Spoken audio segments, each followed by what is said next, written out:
J'appelle l'équipe de l'IME Lapinède, à côté de Montpellier.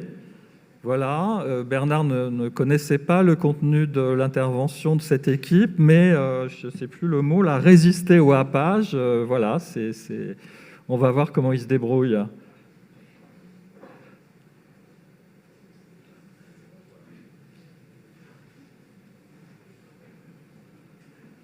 Bon, ils sont venus de très loin, il faut vraiment les saluer.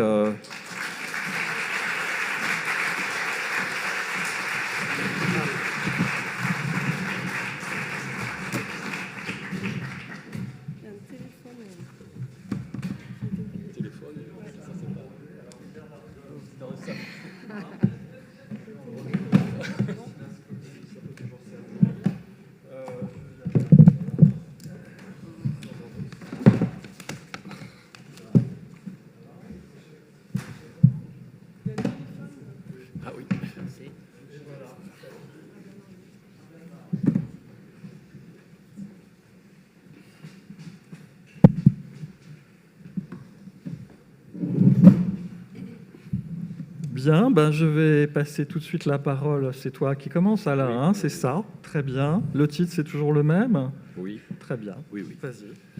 Bonjour à tous et très heureux d'être là, de si loin, mais pas tant par l'esprit. Donc, ce texte est une polyphonie narrative à 4 voix. Il est le reflet incomplet d'une multitude d'autres, d'un accompagnement de plusieurs années, toujours actif, toujours en mouvement, toujours questionnant. Première voix, Alain Voll, pédopsychiatre et survivant. Ce lieu construit il y a 60 ans sous l'impulsion d'une éducatrice descendue de Saint-Alban et par des parents d'enfants porteurs de handicap a revendiqué très tôt une référence à la psychothérapie institutionnelle. Qu'en est-il aujourd'hui de cette référence ? Nourrie de l'écoute psychopathologique et des outils de compréhension psychanalytique, confrontée au nouveau paradigme issu des neurosciences, de la psychopharmacologie ou du comportementalisme. Est-elle caduque ou doit-elle être réinterrogée pour éviter une éventuelle réification ? Quelle est sa place dans l'écosystème de la prise en charge des enfants et des adolescents différents ? L'IME reçoit une population allant de 6 à 20 ans, composée de 90 enfants, adolescents et jeunes adultes. L'hétérogénéité des symptômes et des structures est de mise. Ce parti pris est un choix institutionnel, car selon l'un des principes fondateurs de la psychothérapie institutionnelle, si on soigne des enfants psychotiques ou autistes, on peut tous les soigner. Elle comprend 3 services intramuros, l'IMP pour les 6-14 ans, l'IMPRO pour les 14-20 ans, un internat thérapeutique transversal et un service intermédiaire dedans-dehors, le CESAD. Ce lieu relève du médico-social et non pas du sanitaire, bien que la tendance actuelle efface peu à peu les lieux de soins nous amenant à occuper cette place. Le décor, l'IME Lapinède, les habitats familiaux, un lieu partenaire pérenne, Jardin de Bentenac, des lieux de soins spécialisés ponctuels, psychiatrie, services de médecine, des séjours de répit durant les vacances. Les personnages, Léa, adolescente de 16 ans, sa famille, des parents séparés, des grands-parents recomposés, le groupe d'enfants et d'adolescents, l'équipe professionnelle pluridisciplinaire, chauffeurs, éducateurs spécialisés ou techniques, instituteurs, infirmières, médecins généralistes, psychologues, pédopsychiatres, psychomotriciens, orthophonistes, professeurs de sport, directrices, chefs service, cuisiniers, veilleurs de nuit, maîtresses de maison, personnel administratif. Les différentes scènes où Léa est présente physiquement, dans les espaces de circulation ou de pause pendant les temps interstitiels sous le regard des adultes, dans les ateliers éducatifs ou d'expression, dans les activités sportives, lors des rééducations, lors des sorties en extérieur. Dans un espace tiers et pérenne, les jardins de Bentenac. Lors d'entretiens psychothérapiques, des groupes de parole ou psychodrames.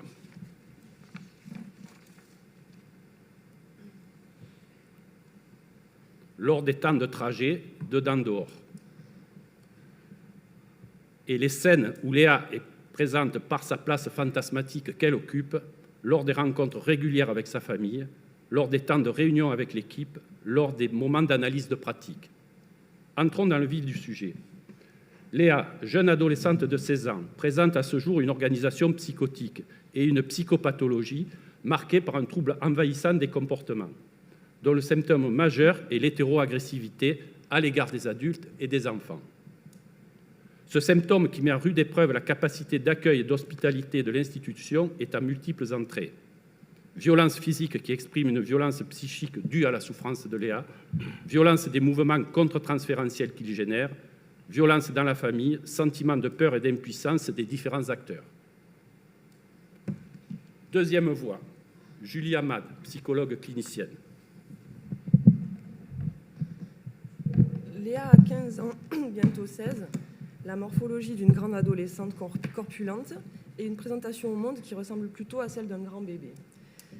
Entre les deux, il y a peut-être ce que nous essayons de fabriquer ensemble.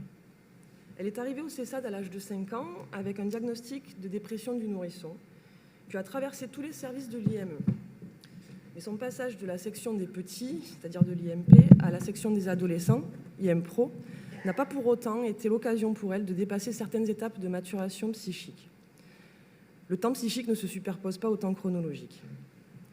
Son passage du CESAD vers l'IMP, soit d'un temps partiel à un temps plein en institution, a été marqué par les coups que Léa s'est mise à porter aux autres éducateurs et pères, dès lors qu'un contact trop proche s'établissait. Auparavant, ces coups étaient réservés à sa famille. Nous apprendrons plus tard que son père était violent avec Léa. Si ces coups sont donc apparus au fur et à mesure de son accompagnement comme un déplacement de son histoire familiale sur la scène institutionnelle et comme autant de tentatives destinées à évacuer un mauvais objet, la violence ressentie par l'équipe de ces passages à l'acte a toutefois nourri dans l'institution une crainte importante chez les différents intervenants. Pour exemple, une des journées de rentrée que nous avions organisées avec le concours d'un théâtre-forum avait donné lieu à la mise en scène de plusieurs moments de violence de la part de Léa dans l'institution, et notamment une scène au cours de laquelle Léa aurait tenté de pousser une éducatrice dans le vide, arrêtée de justesse par une de ses pairs. Une scène qui renvoie au vide face auquel Léa se trouve confrontée, mais qui parle aussi du fantasme de meurtre et des pulsions de déliaison qui ont traversé l'institution. En groupe de parole, les jeunes de l'IMPRO évoquaient eux aussi, contaminés par cette peur de Léa, comme par son angoisse, leur crainte de se faire à leur tour taper lorsque Léa passera chez les grands. La première de nos rencontres avec un de nos partenaires privilégiés, pour envisager de ne pas être seul avec Léa, était même placée sous le thème de la contention. Nous avons donc été en grande partie contaminés par cette peur de Léa, qui s'avéra être, dès les premières rencontres avec ses parents, à la fois un prolongement de la crainte infantile racontée par sa mère que sa propre sœur schizophrène lui fasse du mal, et une répétition de la violence paternelle. Face à cette contamination par le fantasme parental, il nous a donc fallu être inventifs pour que perdurent les efforts à rester inscrits dans un discours dialectisé autour d'elle. En effet, Léa suscite des mouvements de transfert massifs de crainte, mais qui s'animent différemment selon les intervenants auprès d'elle et qu'il s'agit d'articuler pour éviter les effets de déliaison. À son passage à l'IMPRO, donc, les enjeux de rivalité d'équipe ont été forts entre l'IMP et l'IMPRO, et Léa a fait craindre aux éducateurs de l'IMPRO de se prendre eux aussi des coups. Comment accueillir un déplacement des enjeux intrapsychiques et familiaux sur la scène institutionnelle lorsque ce déplacement fait violence au corps et au cœur de ceux qui constituent l'institution? Comment proposer une autre forme de séparation que celle qui consiste en acte à attaquer l'autre du transfert, soit sans détruire l'institution comme lieu de cet autre? La première fois que je rencontre Léa, à son passage sur l'IMPRO, elle est assise en tailleur de tout son poids devant l'accueil, après avoir tapé une éducatrice qui l'a sollicité un peu trop à son goût pour qu'elle se rende en atelier. Impossible de la déloger de là, elle appelle chacun d'entre nous à la porter comme un tout petit bébé si nous souhaitons la voir s'engager quelque part. C'est lorsque je lui dis que je ne pourrais pas la porter comme un bébé car elle est bien trop grande maintenant et que physiquement je ne pourrais pas le faire, mais que je lui tends la main pour qu'elle vienne me rejoindre, qu'elle accepte enfin de se lever et de faire un bout de chemin ensemble. Lors des pauses, elle écoute la musique à fond au foyer et s'empare exclusivement du poste, ne laissant aucune personne d'autre qu'elle y toucher. Comment partager un peu de musique ensemble? C'est son accueil en été sur un temps dit de répit, c'est-à-dire durant la fermeture de l'IME, avec un accueil en petit groupe, qui a été l'occasion pour un des éducateurs de danser avec elle sur cette musique et de faire des vidéos ensemble. C'est là que Léa a pu s'ouvrir sur le monde virtuel du réseau social TikTok sur lequel elle expose ses chorégraphies et qui anime son imaginaire de jeune adolescente. Ainsi, 2 versions de Léa se dessinent peu à peu dans l'institution, celle dont on a peur, en écho à la crainte maternelle et à la violence paternelle, et la Léa qui peut se mettre à exister pour son propre compte. Depuis son arrivée, Léa a fait un bout de chemin avec nous. Désormais, chaque lundi, elle fait son tour de l'institution, avant l'accueil général, pour vérifier son monde, qui est là, avec qui, y a-t-il de nouveau, qui est absent. Le pass, la clé, pas le pass sanitaire, de son éducatrice, qu'elle récupère chaque lundi matin et qu'elle a l'habitude de garder durant la pause, semble lui garantir la maîtrise de son accès à l'institution, face à laquelle elle reste au seuil, comme elle se situe au seuil du langage. Le déplacement des enjeux intrafamiliaux sur la scène collective semble avoir permis à Léa de prendre donc à son compte la séparation d'avec l'autre, maternelle, et cela fait maintenant plusieurs mois que Léa tape moins et surtout nous fait moins peur, mais qu'elle peut aussi accéder à un peu de regret lorsque cela se produit et à une sorte de peur de détruire ou d'avoir détruit l'autre. Mais également, Léa s'est mise à parler et peut désormais être accueillie avec plaisir par ses pairs en groupe de parole. Mais ces déplacements ont été rendus possibles du fait d'une disposition de l'institution à les accueillir. Cette disposition particulière à se faire lieu d'accueil du symptôme s'est notamment faite aussi autour de la recherche de partenaires pour faire face, pas tout seul, à la violence du symptôme de Léa. Léa a été hospitalisée à plusieurs reprises, mais c'est avec l'intervention d'un partenaire médico-social pérenne et de longue date, Bentenac, qui malheureusement n'est pas là aujourd'hui, que nous avons pu lui faire hospitalité et créer un lien soignant qui nous a permis de ne pas fabriquer à notre tour un mauvais objet interne avec Léa. Donc, notre première rencontre avec les ateliers de Bentenac, qui est une structure dite expérimentale qui se pose en relais ou répit des institutions saturées par les effets du symptôme, notre première rencontre autour de Léa a eu lieu autour de la question de sa contention, c'est comme ça qu'on l'avait nommée, et nous étions alors coincés dans un temps de l'urgence à faire avec sa violence. Il s'agissait alors de ne pas rester seul face à son angoisse. C'est avec l'intervention de ce partenaire de soins que nous avons pu, ensemble, prendre un rôle de contenance et non pas de contention, par le fait de ne plus être tout seul avec Léa, mais inscrit dans un discours dialectisé et en lien.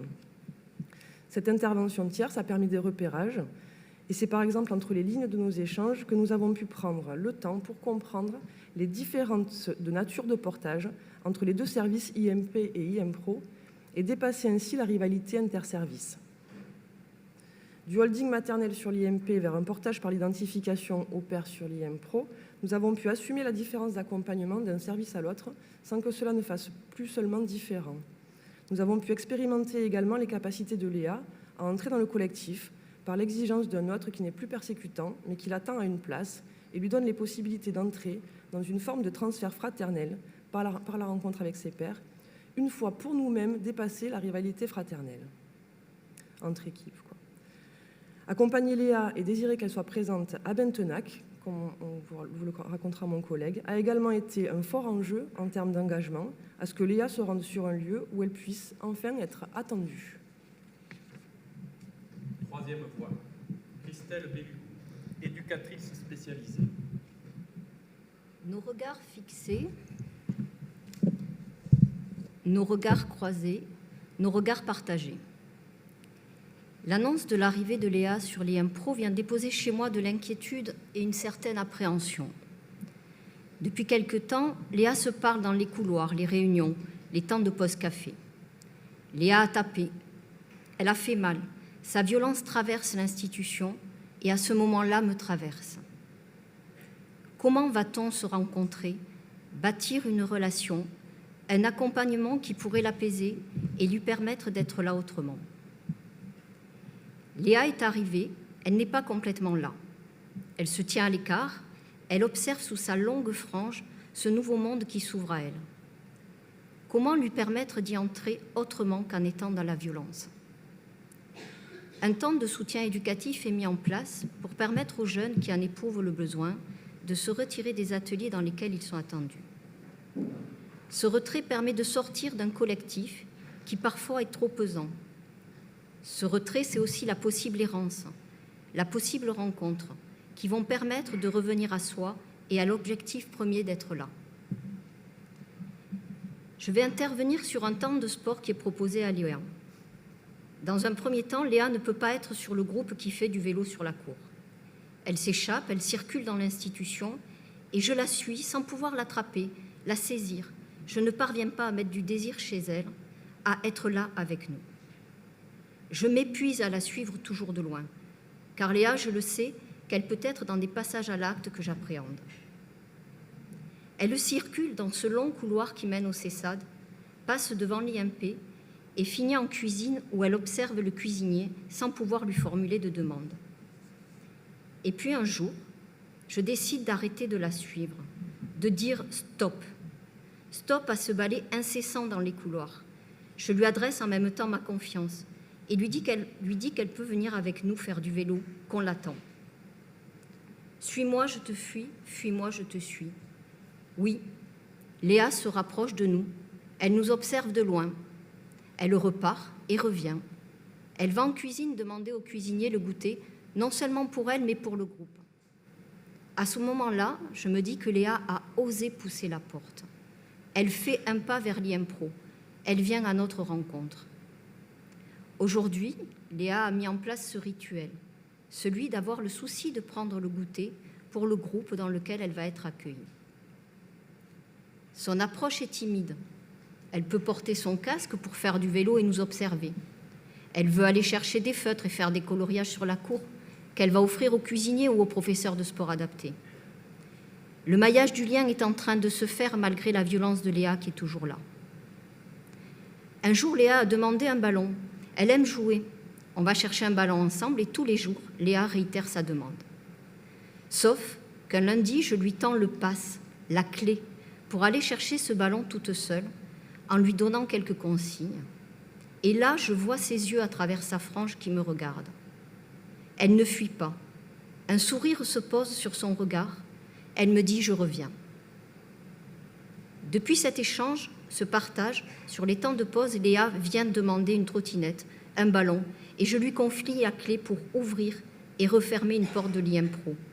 Ce passe lui permet d'entrer, d'être là à un moment donné, et il l'autorise aussi à se retirer, à ranger et à refermer la porte quand cela est nécessaire. J'observe une ouverture. Sa présence est incarnée. Elle me parle, elle sourit, et sa longue frange est tenue par une barrette qui nous laisse entrevoir et croiser son regard. Je peux lui dire qu'elle est jolie et que de voir son regard me fait du bien. Je la rencontre enfin. Ce long couloir qui traverse les services et qui traverse aussi Léa est un chemin, un parcours qui l'a construit, l'a déconstruit pour mieux avancer. Dans un premier temps, elle s'est perdue. Elle a cherché des visages familiers pour se rassurer. Elle y a déposé sa violence, ses troubles, son étonnement et pris certaines rencontres à la volée.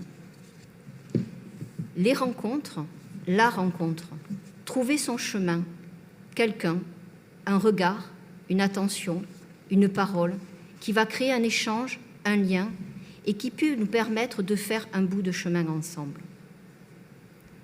On voit que pour Léa, les rencontres sont importantes.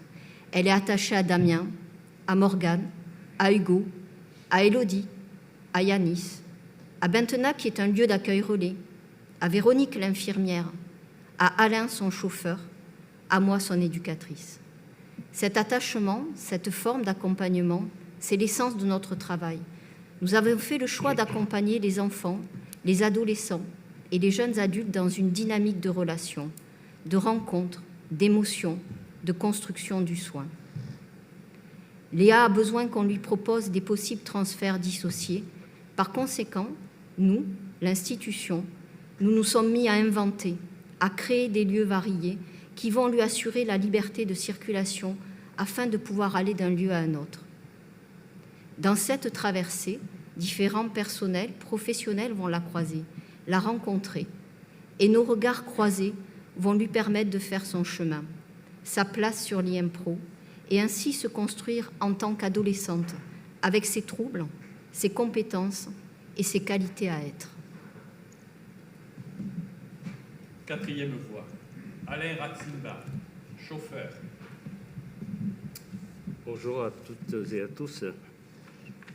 Je suis chargé de l'accompagnement des enfants et des jeunes suivis dans notre établissement, de toute section, en individuel et collectif, d'un espace à un autre, et faire le lien entre l'institution et le domicile.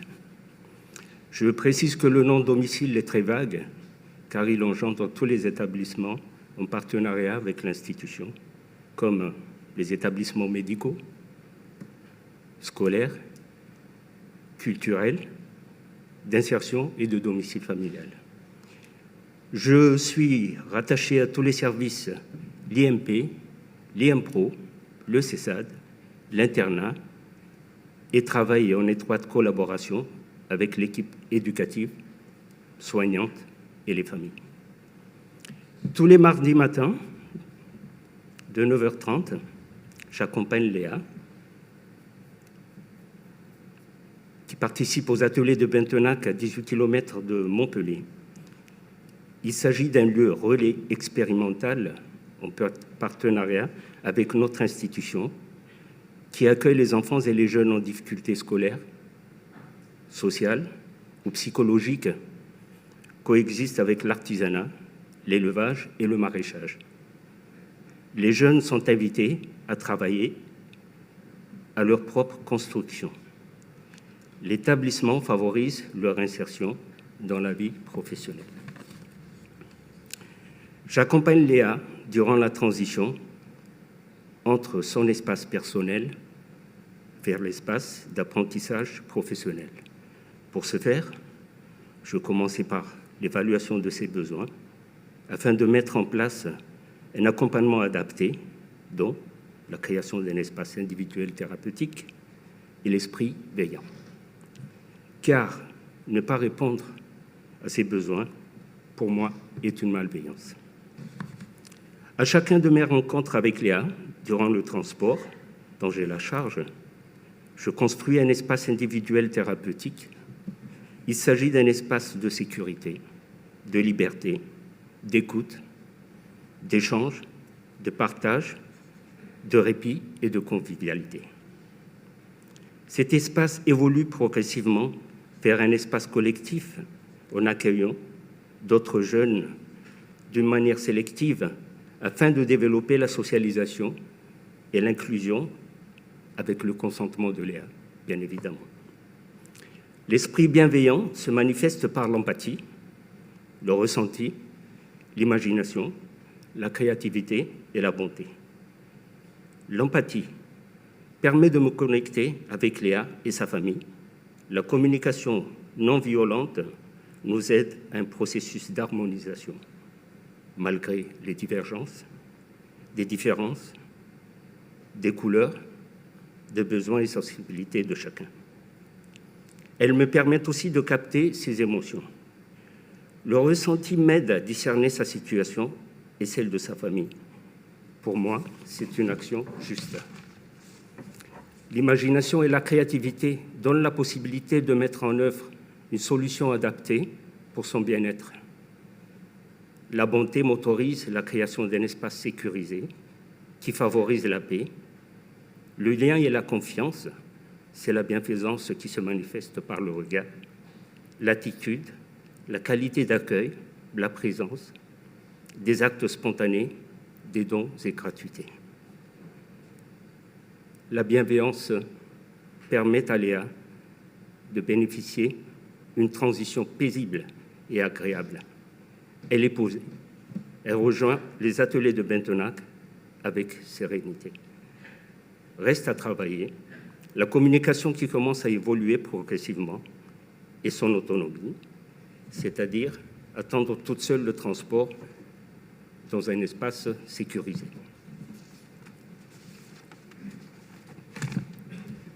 Conclusion précaire à ce jour. Léa nous a secoués au sens propre et figuré, et le fait encore.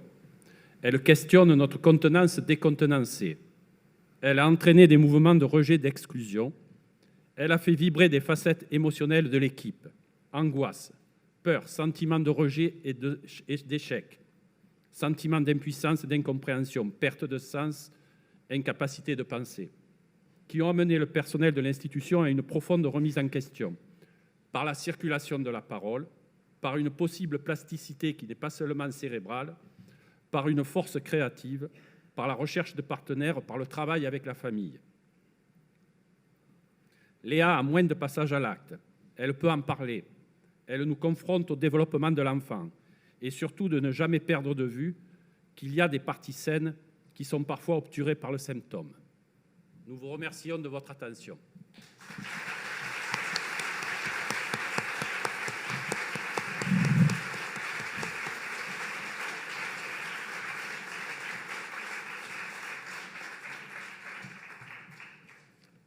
Bon, ben, merci beaucoup. Vous voyez le travail du collectif. Alors, je lance la première question finalement, c'est un travail là qui a débuté depuis combien, 12 ans, 11 ans, c'est ça, c'est énorme, quoi. Alors, en passant par plusieurs structures, n'est-ce pas, à l'intérieur de la même entité, de l'IME. Et moi, j'aimerais quand même un petit mot sur, puisque dans la constellation transférentielle, alors là, ça c'est une question qu'on pourra reprendre, quelle est la place de la famille? Voilà, quelle est l'évolution du travail avec la famille, du lien de confiance avec la famille? Le travail avec la famille a débuté lorsqu'elle avait 5 ans. Ça a été un très très long travail pour toucher, parce qu'on travaille avec les familles, bon, ça fait partie du travail, des entretiens réguliers, que ce soit avec la psychologue, moi-même, même on a des entretiens d'entrée avec l'équipe administrative, avec la directrice, parce que je crois que ce qu'a dit là, le premier intervenant, le lien entre l'équipe administrative et les cliniciens est impératif. Sinon, à mon avis, on ne peut pas travailler en institution, mais ça c'est une autre question. Donc on a accompagné au fil des années, et pendant très longtemps, c'est vrai qu'on avait des images, on sentait des cadavres dans le placard, pour reprendre une expression, mais c'est illusoire de forcer les familles. Il faut vraiment tisser un lien de confiance, et au fil du temps, l'évolution de Léa a aussi entraîné des changements dans la famille, puisque les parents au début étaient ensemble, puis ils se sont séparés avec des temps d'abandon de Léa, puis on les a réimpliqués dans la prise en charge. Mais c'est travailler avec des parents, et on travaillait sur 3 générations, parce que comme j'ai dit, il y a des grands-parents recomposés, c'est-à-dire que même la génération précédente, on l'a rencontré dans le réel, puisqu'ils venaient chercher Léa à l'institution, et on l'a rencontré dans les fantasmes évoqués, l'histoire avec la sœur schizophrène de la mère de Léa, par exemple. Mais ça, on ne l'a jamais perdu de vue, on ne l'a jamais lâché, parce que les familles, bon, il faut le temps on ne touche pas les défenses familiales comme ça, et la longueur chronologique permet de rencontrer le temps psychique qui est souvent décalé. Et là, on est arrivé à avoir un lien de confiance avec un père et une mère qui sont chacun responsables de Léa, qui la reçoivent alternativement, des contacts toujours avec l'institution, peut-être un peu moins réguliers actuellement, mais ça a été un travail de long et qui est loin d'être fini, puisque une des questions de l'enfant, pour nous, c'est quand ils vont quitter l'institution, parce que c'est beau le travail, mais l'après, les projections futures et la place de la famille sur ces temps de changement, lorsque l'enfant devient jeune adulte. Bon, maintenant la parole est à la salle. Alors, en fait, il y a d'autres personnes de l'IME qui sont là. Donc elles peuvent aussi lever la main pour répondre. Elles ne sont pas à la tribune, mais elles ont aussi participé à toute l'élaboration. Donc voilà, n'hésitez pas, vous êtes là, je vous vois là, levez la main là. Voilà, vous voyez, ils sont déplacés à 8 déjà, formidable. Très bien, bon ben voilà, Christine, qui veut poser une question? Là-bas, je vois un monsieur que je connais d'ailleurs.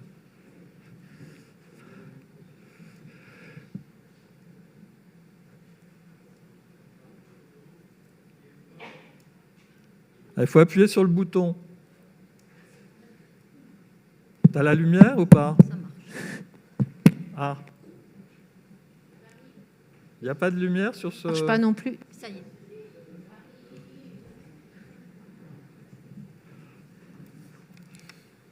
Bon, alors la parole est à Bernard Voiseau, et il ne touche pas le micro parce que, voilà. Ça marche là? Oui, ça marche. Je voudrais évoquer ce que vous avez nommé la recherche de partenaires, qui est un moment très difficile, car l'équipe peut avoir envie de tenir le coup en face de la violence. Comment avez-vous fait cette recherche de partenaires? Je donne 2 exemples. À Poitiers, un collègue avait une petite ferme où il recevait de temps en temps, par période, des enfants qui étaient en IME. Et ce fait d'un ailleurs était un élément important. Recherche de partenaires au sein d'un réseau qu'on a fait autour de la Fondation Vallée. Et on a vu combien c'était difficile de parler entre nous d'un adolescent difficile qui pouvait peut-être aller à l'hôpital de jour, oui, non, mais l'homme pro n'en voulait pas, il était trop violent. Comment pratiquez-vous cette recherche de partenaires? Car je crois que ça met en cause vraiment la qualité de l'institution, pouvoir s'autoriser à aller vers un autre. Merci. En fait, c'est vrai que la recherche de partenaires, elle est de longue date, puisque c'est un partenaire qu'on a depuis très longtemps, Bentenac, et avec qui on a noué des liens de confiance qui nous ont permis de nous adresser à eux dans ces moments-là. Je ne crois pas trahir l'équipe quand je dis qu'on a fait appel à Bentenac dans le cadre d'un partenariat qui date de plusieurs années, alors que les hospitalisations, par exemple, qu'on a dû mettre en place pour Léa, c'était des hospitalisations plus dans l'urgence, dans des moments, on va dire, plus critiques et qui forcément n'ont pas... Enfin, il y a eu des liens quand même avec ces partenaires, mais qui n'ont pas été aussi intéressants que les liens qu'on a fait, le travail d'élaboration qu'on a pu faire avec Bentenac, qu'on connaît depuis très longtemps. Ils devaient venir aujourd'hui, malheureusement, ils n'ont pas pu, du fait des effets Covid dans l'institution. On le regrette, mais je ne sais pas si tu veux bien. Enfin, les lieux partenaires, on les trouve en fonction des problématiques des enfants. C'est un travail de longue haleine. Bien sûr, l'hôpital, on est assez sinistré, je trouve, au niveau des hospitalisations des jeunes. On ne demande pas des hospitalisations longues, on demanderait des hospitalisations courtes, mais on est arrivé quand même à trouver des partenaires. Mais c'est un travail de pèlerin. Vous prenez votre baguette, vous allez les rencontrer, parce que l'écran et le téléphone, bon, ça fonctionne pas, quoi. C'est par la rencontre vraie et par des gens aussi qui ont une certaine vision de l'approche de l'enfant et de la famille qu'on arrive à constituer un réseau. Mais ça demande des années.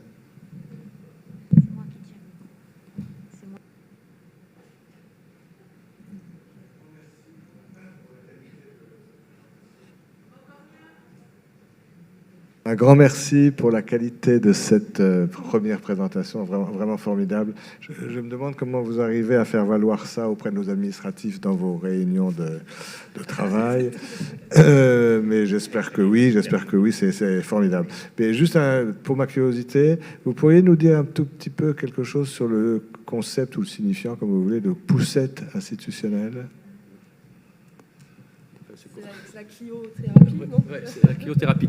C'est l'idée de la communication. On discutait un jour et Alain, le chauffeur, nous raconte le calme de Léa. Et immédiatement, on a associé avec... Vous savez, je crois que chacun de vous a eu... la plupart ont eu des enfants et des fois, il ne dort pas. On va le mettre dans la poussette et on va le promener dehors. Et pour moi, la Clio, la petite voiture, nous a fait évoquer la poussette institutionnelle. C'est comme ça que c'est venu. Sur la question des partenariats, Madame la directrice, là, peut-être, pour qu'on fasse valoir notre travail auprès de l'ARS et de... Je suis complètement accro au micro et que je ne veux plus le lâcher. C'est que j'ai des consignes sanitaires. Voilà. Je suis censée être la seule, à partir du moment où je me suis emparée de cet objet, à le tenir. Voilà. Oui, parce que le virus de Christine n'est pas contaminant. Hein. Je suis désolée. Ah oui, donc promis, je touche pas. Asseyez-vous. On va parler toutes les deux. Voilà, c'est une petite causerie. Ouais. Donc j'ai la chance d'être la directrice de cette équipe et des différentes équipes de l'IME La Pinède. Je remercie le directeur général qui a parlé tout à l'heure, parce qu'il n'y en a pas beaucoup de directeurs qui connaissent juste le sens du mot clinique. Je vous assure, c'est devenu pour certains endroits autour de Montpellier une interdiction qui est faite aux directeurs de rencontrer les enfants et les familles. Et c'est pas une blague, hein. C'est interdit parce que ça rend les choses plus difficiles, les actes à poser. Voilà, je vais essayer de ne pas parler du pass sanitaire parce que je suis dans une fureur. Et je vais essayer de parler de ce qui a été effectivement décrit là. Sur Bentenac, par exemple, effectivement, on regrette qu'ils ne soient pas là. On les apprécie beaucoup. Et c'est quand même une émanation, Bentenac, historiquement, hein, de professionnels qui travaillaient à l'hôpital psychiatrique à Montpellier et qui, faute de pouvoir maintenir une qualité de travail, de lien et d'implication sur le long terme, a créé un lieu à côté de Montpellier avec effectivement un jardin, une ferronnerie, des artistes, des animaux, du maraîchage. Ça, voilà, maintenant les fondateurs sont partis à la retraite, mais c'est pour dire que pour moi, quand je suis arrivée il y a 12 ans dans cet établissement, j'ai découvert Bentenac et pour moi c'était l'hôpital. C'est-à-dire que c'était le lieu où on pouvait accueillir sans condition, sans mise sous traitement, sans délai, avec obligation, et Frédéric Vasseur, le directeur qui doit nous écouter là, exige qu'une chose, c'est qu'on se parle régulièrement entre nous de ces espaces qui sont différents. Voilà, ça crée un lieu autre. Et effectivement, ça permet aussi, très concrètement, de soulager les équipes quand Léa s'en va 2 jours. Ça pose aussi des temps de repos. Hein. Soyons concrets, c'est ça qui aide aussi, mais pas dans le n'importe quoi, dans quelque chose qui s'élabore et qui prend le temps de s'élaborer. Voilà. Je ne sais pas s'il y avait une autre question.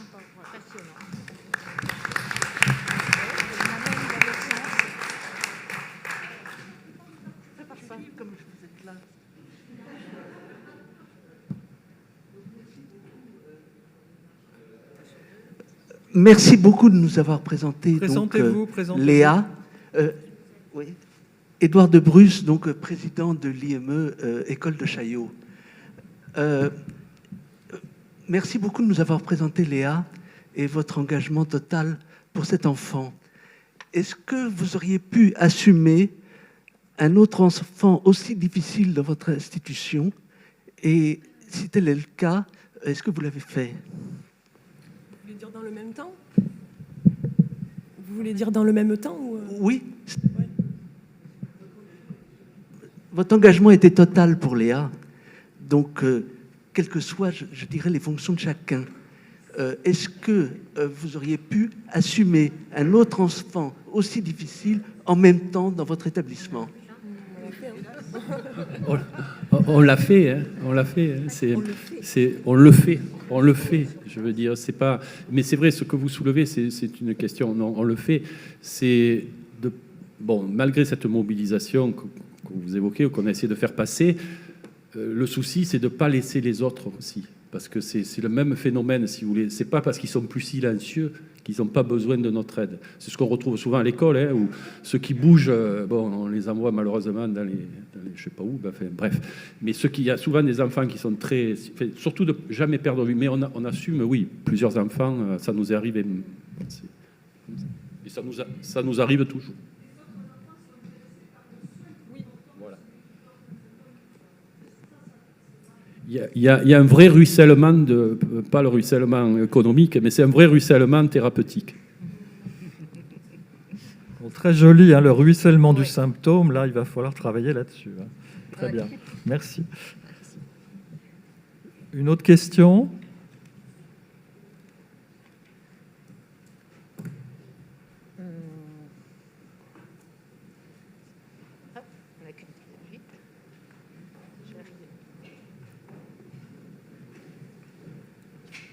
Désolée.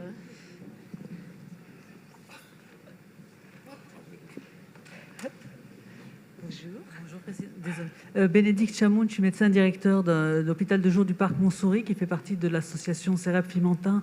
Je voulais juste souligner la richesse de votre travail polyphonique, et en particulier par rapport au travail avec les familles. Je crois que l'intervention de monsieur Alain, je ne sais pas, j'ai oublié votre nom, chauffeur, qui justement fait les allers-retours entre ce qu'il a appelé les domiciles, avec aussi leur singularité, puisque ce n'est pas toujours le domicile familial, mais il a aussi l'écoute, une autre écoute des parents. une autre façon de les rencontrer que celle beaucoup plus formelle et beaucoup plus angoissante parfois pour les familles, justement, que les entretiens avec les psychiatres, avec les psychologues, etc. Et je pense que cette façon aussi de pouvoir être en lien avec des familles qui peuvent dire d'autres choses à des personnes tierces, donc une autre manifestation du transfert qui est ramenée grâce à vos synthèses, j'imagine, dans le travail institutionnel, est extrêmement précieuse. Et voilà, je voulais souligner ça parce que c'est rare qu'on puisse entendre cette parole dans des journées comme celle-ci. Écoutez, je ne suis pas là pour faire la publicité de notre institution. J'ai la chance, une grande chance de faire partie de cette institution. Et l'équipe m'a permis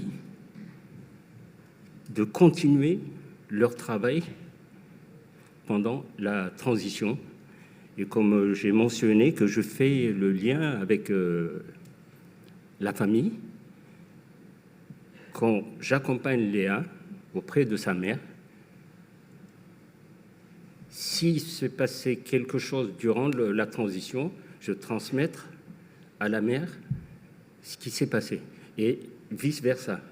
Quand je récupère Léa le matin, si ça s'est mal passé pendant la préparation ou pendant le petit déjeuner, la mère, elle me tient au courant et je transmets ce qu'elle me dit à l'équipe.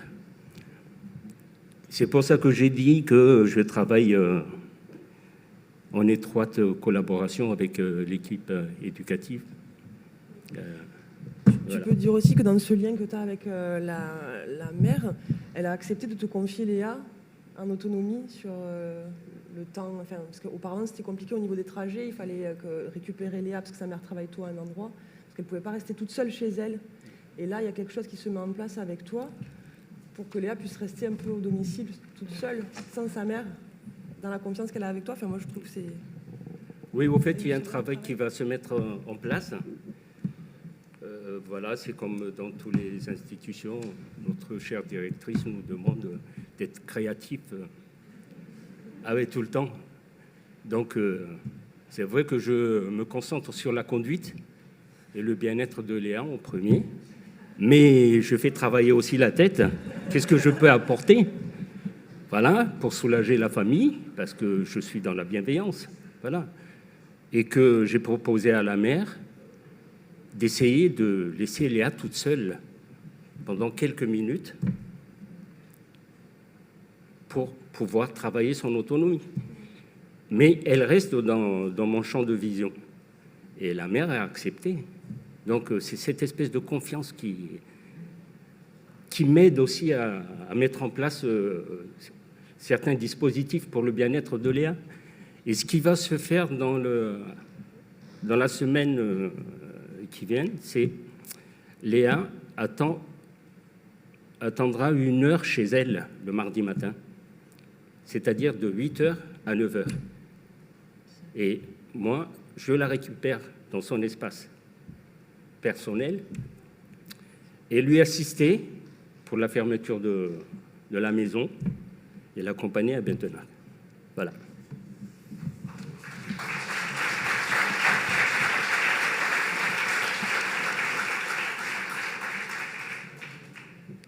Très bien, j'avais une autre question, c'était justement sur, parce que ça Alain, on n'en a pas parlé, hein, c'est nouveau j'ai l'impression, et c'était la question des effets du travail que vous avez fait ensemble depuis plusieurs mois, n'est-ce pas, pour préparer cette journée, n'est-ce pas, les effets sur, effectivement, comment Léa voilà, a entendu tout ça, quoi, hein. La Léa d'aujourd'hui, là, hein, c'est celle qui attend toute seule pendant 1 heure chez elle. Il y en a peut-être d'autres encore, je ne sais pas. Christelle, non? Qu'est-ce que tu vois? Alors, Léa est au courant qu'on passe la matinée avec elle, là, qu'on est venu porter son histoire. Et elle était rayonnante. Elle était vraiment très détendue à l'idée qu'on allait être ici avec elle. Et c'est vrai que moi, au début, Elle était un peu là, Léa. Je ne sais pas pourquoi. Je l'ai vue passer par là parce qu'elle circule beaucoup. Et dans les effets, je dirais que... Alors, c'est toute la longueur du travail qu'on fait, mais il y a beaucoup moins de violence. Elle est plus dans la présence. Elle peut être maintenant en atelier avec nous. Et en sport, je dirais que maintenant, c'est du bonheur absolu partagé, quoi. On peut partir faire du vélo, on fait des courses de trottinette et je lui cours plus après, quoi. C'est fini. Et donc, on partage et les moments sont très riches et porteurs pour elle et pour nous aussi, hein, dans ce qu'on fait avec Léa. Voilà. Après, il y a des effets aussi avec la famille, hein. Voilà, où les grands-parents continuent à les croiser puisqu'ils viennent récupérer Léa. Et ils peuvent nous signifier aussi que Léa va mieux à la maison, que c'est moins difficile, que la violence est plus calme. La maman a déménagé, il y a une nouvelle maison depuis peu, et il y a un investissement aussi de Léa sur ce nouvel espace, ce nouveau domicile qui est venu aussi l'apaiser. Voilà. Et il y en aura encore plein d'autres à venir. Après, un des autres effets aussi, c'était quand on a décidé de parler de Léa, on se sentait un peu dans l'impasse avec elle. Et finalement, il y a beaucoup de choses qui ont bougé, mais il y a beaucoup de choses qui bougent depuis très longtemps avec Léa, dont on ne s'est pas trop aperçu et qu'on peut s'apercevoir là en parlant ensemble avec des partenaires. Ça nous a un peu encore rapprochés de Bentenac. Et puis il y avait une question là tout à l'heure aussi autour de comment on rend compte de ça aux ARS. Je crois que le fait de commencer à parler comme ça autour d'une situation très compliquée avec d'autres, ça donne envie de pouvoir formaliser un peu les choses concrètement pour en rendre compte à d'autres encore, voilà, au niveau politique. C'est un peu un des effets.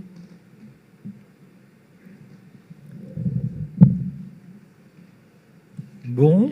Il y a peut-être un étage qu'on n'a pas évoqué et qui, pour les institutions, me semble très important, c'est les relations avec le conseil d'administration. Et voilà, dont on a un des représentants. Et c'est vrai qu'on a aussi ce conseil d'administration travaille. Il n'est pas là uniquement pour faire un conseil d'administration. Il est intéressé, il travaille. Et cette fusée un peu à plusieurs étages permet, je crois, une dynamique à l'institution aussi. Bon, juste 2 mots. Finalement, les partenaires, il faut en avoir toujours. Et je pense que, voilà, nous sommes vos partenaires. La salle, n'est-ce pas, est partenaire. Hein, ça a de l'effet. Et puis, un mauvais jeu de mots. Je pense que le travail institutionnel, ça vaut le coup. Merci. Merci.